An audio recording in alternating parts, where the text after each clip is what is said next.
What's up everyone, welcome to my channel. Today we're going to be reviewing the Patterson Developing tank. This is one of the many systems available on the market to develop your own film at home, and this happened to be the one that I chose for the reason that it was very affordable and I really enjoyed the features that I read when I was looking into it. So I'm just going to review it, kind of go over it, the cool features of it, things I like, things I don't, and who should purchase this. If you are new to photography and are looking to develop your own film at home, this is a perfect system to start off with. It's super affordable, won't break the bank. It's about 30 bucks and you get all these awesome things that are here on the table. So let's go ahead and dive into it. So you're gonna get a total of 2 developing reels. This actually will expand out to fit a 120 film. So if you are a 120 film photographer, or if you occasionally shoot 120 film, this is a perfect system to use. The only thing, if you are a 120 film photographer, this only holds one roll of film, so it might get annoying after a while having to constantly refill the tank. So make sure that you get the larger one if you are a 120 film photographer. But if you are a 35mm film photographer, this works out great. You get a total of 2 reels, which can hold your 35mm film. You're gonna get a center spool that's going to go inside of the tank to make sure that your film is in here safely, like so. If you have never used one of these developing tanks, I would strongly recommend to expose a roll of film so you can practice doing so. When I first started this, it was extremely frustrating. It does get hard, specifically when you're in your dark bag trying to put your film inside of your reel. So make sure you give yourself plenty of time to actually learn the process and not really rush into it, because if you do, you're going to be in your dark room or you're going to be in your dark bag super frustrated, wondering why it's not going through, which is what I experienced. So the way this system works is really cool. The reels themselves have a total of 2 teeth on here that you're going to feed the film through.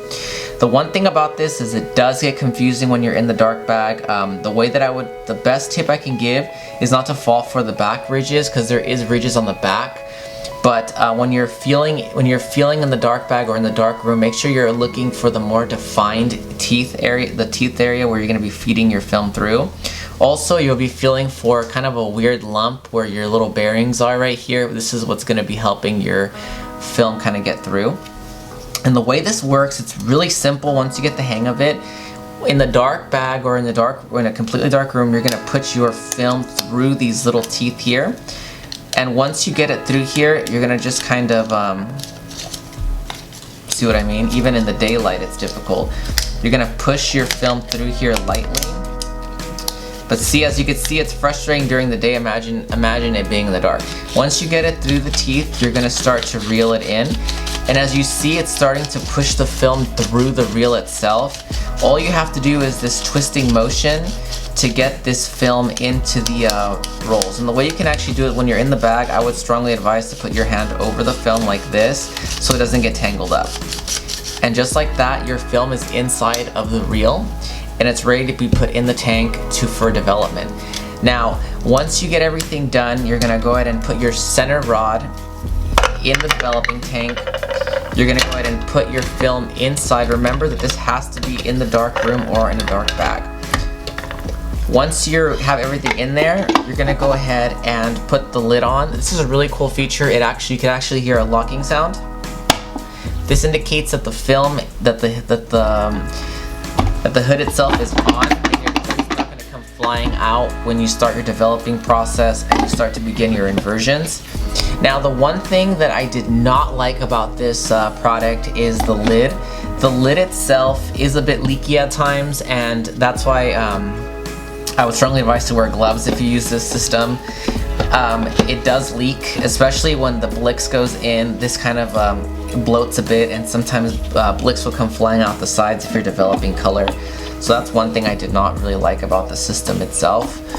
The other thing I didn't like very much is the plastic spools. Even though these are really cool and super easy to use, the one thing that is unfortunate is that they are made out of plastic.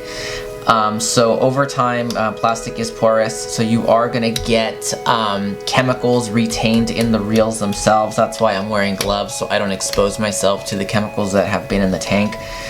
So that's the one thing that isn't really cool about it. And over time, these were a bright white when I got them, but looking closely, they're starting to turn a kind of a brownish, yellowish color, more than likely from the Blicks.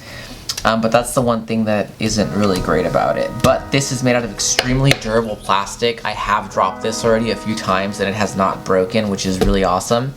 And it's also incredibly easy to use. So if you are, once again, just getting into film photography and are wanting to develop film at home, this is an extremely easy system to use. It will not break the bank, and it's just a great starting system. So if you have any questions about the Patterson tank, or have any clarifications, or want me to go over anything, go ahead and comment below, and go ahead and subscribe. There's a lot of awesome things coming up, and I hope you enjoyed this video.